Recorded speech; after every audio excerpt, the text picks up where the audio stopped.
إن المتقين في جنات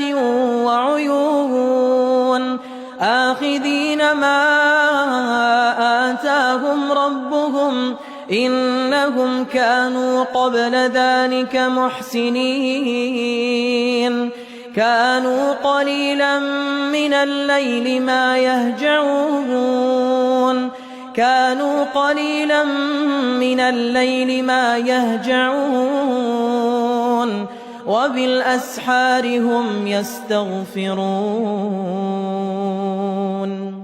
وبالأسحار هم يستغفرون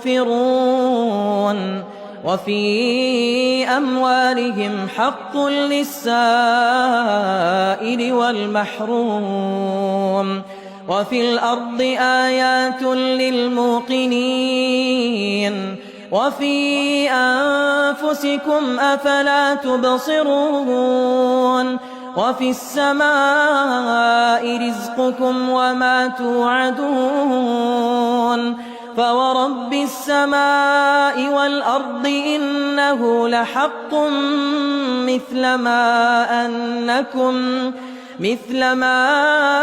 أنكم تنطقون هل أتاك حديث ضيف إبراهيم المكرمين